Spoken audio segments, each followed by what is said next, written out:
method that I just used, a program that I'm working on now. Actually, what I needed to do was to get the title. The title, I needed to get this, the title of the PDF or file, whatever it is, and videos too, whatever the title is. I need to get it from the path, right? So I got the path. Well, how do I get just this, just the title from the full path? How do we do that? And here's one way to do it. What we can do is use the split method, right? We use this split method, returns a string array that contains the substrings in the instance that are delimited by elements of a specified character, right? So we're going to specify the character. Note the two backslashes.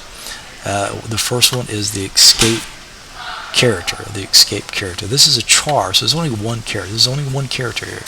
There's only one backslash, right, as a char, as a character. The first one is an escape character, right, because that backslash has special meaning. It's an escape character, has special meaning.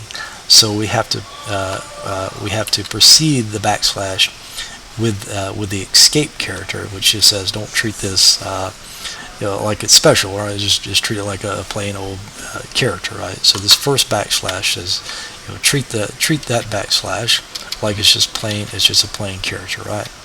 So this is really just one backslash. So what we're saying is we want to split this string wherever you see this backslash. We want to split it up, right? So we're going to put this into an array, in a string array. So we're going to split it right here, wherever we see the backslashes. So we're going to put this in the 0th position. We're going to put this in the index 1 position. We're going to put this in index 2 position, this in index 3, index 4, etc. Right? We're going to split up this string.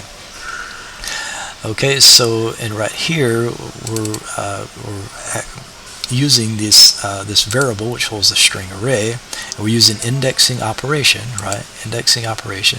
So we're getting the length. We're getting the length of the array. The length of the array minus 1. Minus 1. So why would we do that? Why would we do minus 1 here? And if that's not clear, please take a look at the videos on arrays, right? And list. I think that I'm pretty sure we covered this in that. So the length is we don't want that index. That's not an index position. The length is not an index position, right? The length is the total number of items in the array. So minus 1 would give us that last item. So again, if this isn't clear, please review the video on arrays, and that will clarify why we have to subtract 1 here. So we're getting the index, the last index position, whatever that happens to be, right? And we're assigning that to this variable. And let's go ahead and run this, and then we'll step through it in the debugger. Okay, so I got the title, right? So I solved that problem. I needed the title from the path, and there you go. So let's take a look at this. Go ahead and set a breaking point or press F9, either way. So let's go ahead and run this, and we'll step through it in the debugger. Okay, let's step over. Okay, so we have this path, right? And note the backslashes here, and this is the first one. Again, is the escape character. That's basically what what did I call it? Verbatim operator. That's basically what it does. Right? So it added the first backslash, which is the escape, right? So okay, so we're splitting on the backslash, right? Splitting on the backslash. The first one's an escape character, so we're splitting on the backslash. So okay, so see what happened? We split up that path wherever there's a backslash, right? So this went into the 0th index position, index 1, index 2, etc. And note here, the last one is in the last index position, right? It's in the last index position, which is 8 in this case, right? So it split up that string wherever it saw a backslash. It split it up, right, into a string array, and this title, which is what we want, is in that last index position, right? So let's keep stepping. Okay, so now the length of the array is 9. I'm sorry. The length of the array is 9. So if we try to access what's in the 9th index position, we're going to have issues, right? We're going to get it's going to throw an exception because there is no 9 index position, right? The index numbers start at 0. Again, if this is not clear, please please review the video on arrays. So that's why we have to subtract 1. So we want the 8 index position 8, and that gives us that title, right? That last item, and then we just print that to the screen. Okay, so moving right along, I want to show you starts with method and ends with method. And here I'm just checking to see if this string starts with calling this method on that string, that variable that holds a string. I'm calling this method starts with, and this is going to return true or false. So I can put it in within this conditional. I can use it as a conditional test because it's going to return a bool. It's going to return a Boolean, right? It's going to be true or false. So it's going to check to see if that variable starts with, or what's in there, the string that's in there variable starts with an uppercase H, right? It's going to see if it starts with an uppercase H. If it does, it's going to execute this. Here we're going to see if it ends with a lowercase d. If it does, it's going to execute this code, right? So let's take a look at this. And there you go. The string starts with an uppercase H. Indeed it does. So it executed this code. It's waiting on me to hit enter because of the read line. And the string ends with D. So this condition was true. Also, it does indeed end with the lowercase d. Okay, so let's change the name of the class. Rather than the class, the name of it's Hello World. Let's change the name to Hello Universe, right? We'll change it to Hello Universe. And we can use this replace method to replace. This tells it what you want to replace, and this says what you want to replace it to, right? Let's replace this with this, right? So let's take a look at that. So instead of Hello World, it should say Hello Universe, right? And this is a copy, by the way. It's not actually changing the text or the string. Actually, it can't. It's not going to change the string. The string doesn't get changed, right? The string does not get changed. What it does is creates a copy. Well, it creates an entirely new string. It just creates a new string, basically. So it's just creating a brand new string with this value, right? Okay, so we've looked at the plus sign as a concatenation operator, and you can use that. There's nothing wrong with that. But there's another way you can do it. There's also a method called concat. So here we're just concatenating this string with this string, and this method has 10 overloads. So you could take a look at the overloads if you want to. Just type in the parentheses and use your up and down arrows, and you can look at the different overloads that are. You can think of overload as variations of the method. So let's go ahead and run this. And there we go. We concatenated these two strings together. Okay, so let's look at this method contains. Contains, so we're doing the same thing we did before, concatenating. We're just using that again. Hello world, assigning it here. And we'll just put this char in this variable, char and string. And now the conditional test is this returns true or false, returns a Boolean. This method returns a Boolean, right? And you see bool there. It returns a Boolean, so we can use it as a conditional test. Anything that returns a Boolean, we can use as a conditional test, right? So if it's true or false, we can use it as a conditional test. So we're calling this method on our string, a class name. We're calling this method, and we're passing it this variable, this variable that holds a char, right? It holds a char. Note the single quotes, and we declared it to hold a char. So it's checking to see, does this string contain this char, right? And I can look at it and tell that it does. It's right there. So that's what it's looking for. It's looking in this string, and it's looking to see if it contains, whatever's in this box. In this case, it's lowercase r. And same thing here. Same thing with the WOR. Does it contain that, right? And this is checking to see if it contains WOR, and we can see that it does. So let's go ahead and run this. Both of these conditions should be true. And I'm going to hit enter. Okay, so it executed both of these if blocks because both of these conditions were true. Okay, now let's look at the format method. This is something that I like to use, and it's used a lot. There's a lot of stuff things that we could talk about with the format method. There's a lot more to it than this. Just kind of want to give you the basics, and I'll refer you to for a more comprehensive look at formatting strings. See the book C# 4.0. The Complete Reference. That starts at 715, page 715, and that book has quite a comprehensive overview of formatting strings. So I just want to give you the idea here. So I have two strings up here. The first one, class name, hello world. This is my name. Num of years, 2. It's an int. So I've got this string. I'll just call it line, and I'm calling this. I know I'm using the .NET string here. It doesn't matter. Here I use the C#. Same thing, right? So the format method. This is the format method. It's a lot of ways that we can format strings, right? A lot of different things that we can use to format strings. So let's zoom out a little bit, get it all on the screen. Okay, my name is. Note the curly brackets here. The curly brackets.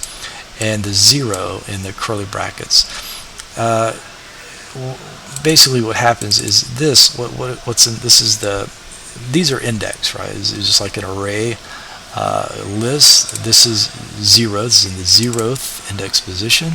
1, 2. And these are my variables here. You can use literal values of variables, whatever, doesn't matter.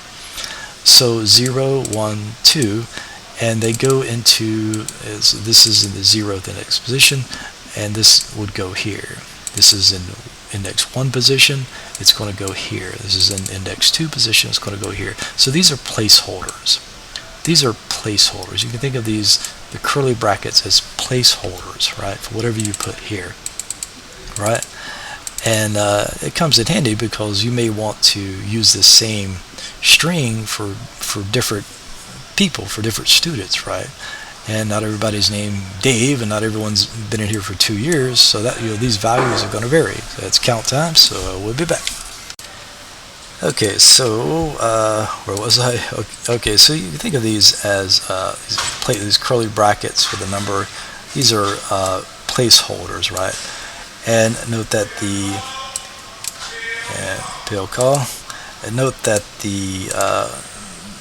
the index numbers. These are C# keeps up with these by the index numbers, right? So this goes here, this one goes here, and this one goes here, right? So these are placeholders, right? And note that this is separated by comma, right? We have the string and then comma, right? And then each one of these arguments here are separated by a comma, right? So that's the format method. Also, we also have these format specifiers, and there are several of them. The C, lowercase or uppercase, is for currency. It's for currency. It's for formatting currency, right? So it is a dollar sign, and actually it looks at the computer to see the cultural information. So if you're in Europe, you'll see a euro sign, and of course in America the dollar sign. So the C is for currency, for formatting and currency. So I have two variables, cost, and this is a decimal, right? A decimal type. So using the M, it can be lowercase, uppercase, doesn't matter. M stands for money, right? So in general we use a decimal type when we're dealing with money. So that's a variable called cost. Item used Ford F-150, right?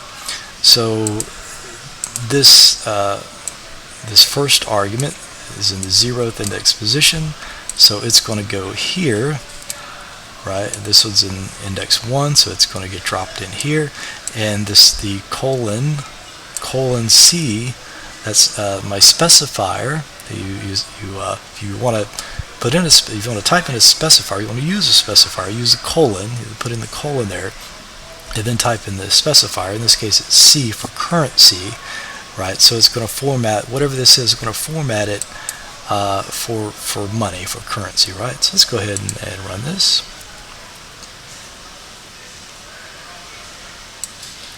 Okay, so there you go.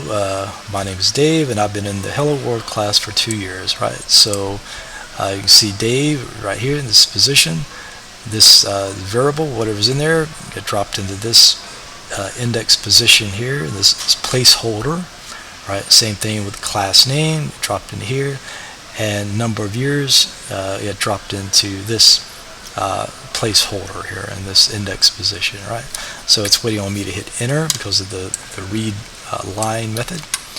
Okay, so now we see this number has been formatted for currency. You see the $, the comma, the period, so it's been formatted for the currency. I used a format specifier, C, uppercase, lowercase, doesn't matter, and it formatted it for me as money, right? And then the item, this variable, is in index 1 position, got dropped into this placeholder here, right? Okay, so there's a lot more to this format method. There's a lot of stuff you can do with it. So again, for a more comprehensive look, refer you to this book here, C# 4.0, the complete reference, starting at page 715. And they have a very thorough reference on this format, on strings also, but in particular this format method. Alright, this is, let's try this again. Hit the wrong button. Okay, so this is something that I've used quite a bit. Is null or empty? Sometimes you want to check to see if a string is null, has a null value, which is the default, right? And sometimes too, if you return something and it doesn't return anything, it may return a null. So sometimes you want to check to see if a string has a null value, which is a value that represents, basically it means no value, right? It's not referencing anything. So you think of it as an empty box, right? Probably not, it's not a technical definition of it, but it's it gives you the idea, right? It's just is empty. There's nothing there. Actually, there is a difference between null and empty. There's a definite difference between the two. So null, basically null means it's not referencing anything. An empty string means that it is referencing something, but what it's referencing is an empty string, right? So null is meaning that it's not referencing anything. So there is a difference. There is a definite difference between these two. So I just want to clarify that.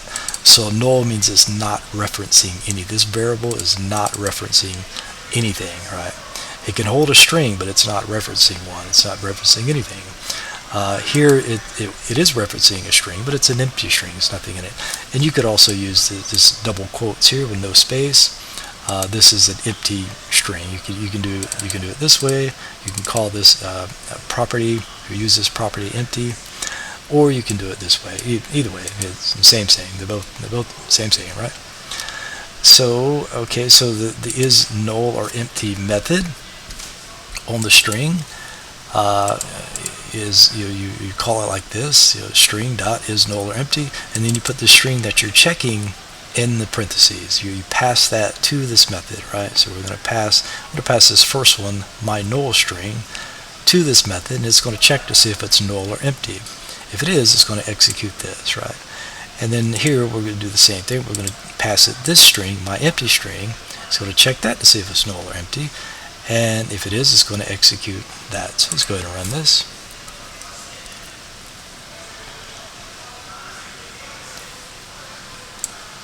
Alright, so the first one was true, so this executed, right? This string is null or empty, and same thing with the second one, right? So both of those strings were null or empty. The first one was null and the second one was empty, right? Okay, so that's it for the methods on the string, or the members of the string. So I want to talk about this class. We have used this before, the StringBuilder. This is a StringBuilder class. It's in the .NET, the teal color is in the .NET class library, right? It's one of the types in .NET. And this string builder type, what it does is, take a wild guess at what it does. It builds strings, right? That's why they call it a string builder. It builds strings. You don't have to use this. You could always just concatenate with a plus sign, or use that concat method. And if you're not doing a lot of concatenation, then it's probably not a bad idea just to stick with the plus sign. But if you're doing a lot of concatenation, a lot of combining strings, then you do want to use the string builder, because what's happening is, if you use a plus sign for the concatenation, concatenation operator, then it doesn't actually change the string. It creates a whole new string. So it's creating a whole new box in the computer's memory. So if you're doing that 100,000 times, then it's creating a new box in the computer's memory, right? It's allocating space for a string in the computer's memory every single time. So that's a lot of processing, I guess. So the string builder is probably a better way. It doesn't do that. It doesn't create a new string object every single time. So the string builder is the way to go if you're doing a lot of concatenation. So if you're doing a lot of concatenation, think string builder. That's the way to go with that. So we're going to use this randomizer. We've used that before. I'm creating an array of chars. This is just an arbitrary sequence of chars here. So I've got some characters, and I've got this array of characters. So I'm going to iterate, right? This for loop's going to iterate 10,000 times.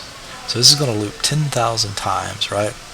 And this range variable is going to start at I. Again, if the syntax of this for loop syntax is Greek to you, please review the video on for loops. Using this randomizer and chars length. This is the length of this array. That's going to be the max, right? So it's going to start at 0. It's going to get a random integer from 0 to this length, whatever this is. In this case, is what, 1, 2, 3, 4, 5, 6, 7, 8. So in this case, it's going to be 8, because there's 8 elements in this array. So it's going to get a random integer from 0 through 7, right? Going to get a random integer from 0 through 7. Here we're calling the chars array, and we use an indexing operation. And whatever random integer it got from 0 through 0 through 7, it's going to put in here, right? It's going to be in this box.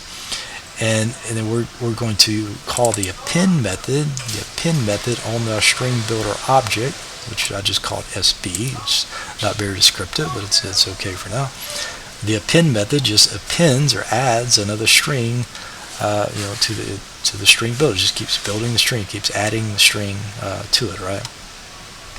And once we're done, once that finishes looping, then we have to convert the string builder back to a string. We have to convert it to a string by calling this method. You have to do this because the string builder is not a string. It's building a string. That's what it does, but it's not a string. You have to convert it to a string, right? So once this is done, you have to convert it to a string, and then we're going to assign it to this variable, this box called line, and then write that to the screen. Okay, so let's just run it and see what it does, and then we'll look at it in the debugger. Okay, so there we just got a bunch of random characters. That's all it does. That's what the string builder did. Just kept appending these random characters over and over and over. And then converted it back to a string. So one big long string, 10,000 characters, and then wrote it to the screen. So there's a good bit going on here. So let's go ahead and we're not going to look at all 10,000 iterations here, but we'll look at one, and so we can see what's going on. Okay, so we have this char array. We have this object SB. String builder object, right? Instantiated string builder, and that makes no sense, but it will eventually. Okay, so I have this randomizer object, right? We've used that before. I have this array of chars. I just pick these characters at random, and we're iterating, or looping, in this case 10,000 times. So as long as this what's in this little range variable box. As long as that is less than 10,000, it's going to keep looping, right? And this increments our for loop. So let's keep stepping. Okay, so the length is 8, right? There's 8 items, 8 elements in our char array. 1, 2, 3, 4, 5, 6, 7, 8. So that's why the length gets 8, right? So this is our max character for this method. Next, which gets a random integer from 0 through up to, but not including this max number. So it's going to be 0 through 7, right? And we're going to assign that, put that back in this box. And again, some of this is stuff that we've covered. So if it's not clear, please go back and review the videos. Okay, so this appends or adds this char. Let's go ahead and okay. So this the random integer that this return is 6. So this is like putting 6 here. We're just using indexing operation, right? So we're getting the char, the element in this char array in the 6th index position, right? Which let's take a look at what that is. It's going to be y, right? So this is in the 6th index position. We've got y 0, 1, 2, 3, 4, 5, 6, right? 0, yeah. So it gets this y, right? It's in the 0th index position. So let's go ahead and undo that. Okay, let's keep stepping.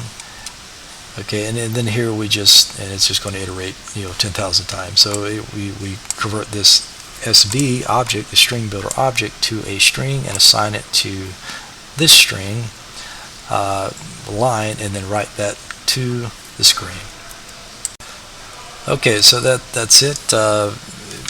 Almost it. I want to very briefly talk about Unicode. A string, technically, it's a series of Unicode characters. So what does that mean? What is a Unicode? What is Unicode, right? Unicode is the most widely used text encoding system in the world. It's a text encoding system. So what's text encoding? Text encoding is a system of mapping bytes to characters and characters to bytes. Computers can only store bytes, i.e. 1s and 0s, right? Groups of 1s and 0s. 1 and 0, we're talking about 1s and 0s, you're talking about 2 different states. Think of a light switch. If you turn the light switch on, we can represent that with a 1. If you turn the light switch off, we can represent that with a 0. It's just 2 different states. There's a lot of different technologies on how those states are stored. Some hard drives use switches, or teeny tiny switches, billions of them.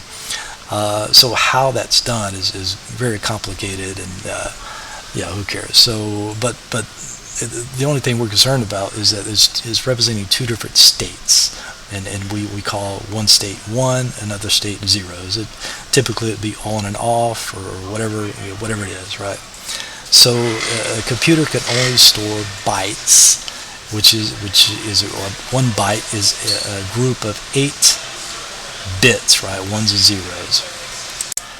So it's 1 byte is a group of 8 1s and 0s, right? So that's all the computer understands: 1s and 0s, right? Not really 1s and 0s, but the 2 different states, right? The bytes, so the groups of bits, right? So the computer can only understand the 1s and 0s, the bytes.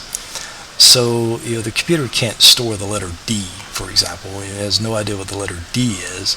But what it can store is bytes, so we have to have a way to map the bytes to characters and characters to bytes, right? So it stores a byte or bytes that the encoding system, like ASCII and Unicode, they use to map to characters, right? So it's a mapping system from bytes to characters, characters to bytes, right?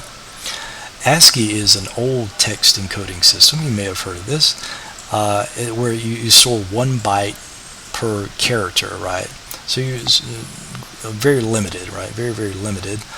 It's old school, and actually ASCII is kind of built into Unicode now. So Unicode is backward compatible with ASCII. I think the first 127 characters of Unicode it's compatible with ASCII, is the same as ASCII. So, but ASCII was 1 byte per character. So 1 byte would represent the letter D or whatever, you know. Whereas Unicode uses multiple bytes. I think it's 4. We don't need to be an expert on Unicode, but basically it's using multiple bytes to map to a character, right? And then currently it allocates about 100,000 characters. So it's about 100,000 characters in the ASCII the Unicode set, right? And these characters include letters, numbers, special characters, foreign characters for different languages, etc. So that's just a brief overview of what Unicode is. Okay, so that's it. Thanks for hanging in there. Kudos. This is a marathon video on strings. There's a lot of things you can do with strings, a lot more we could say about strings.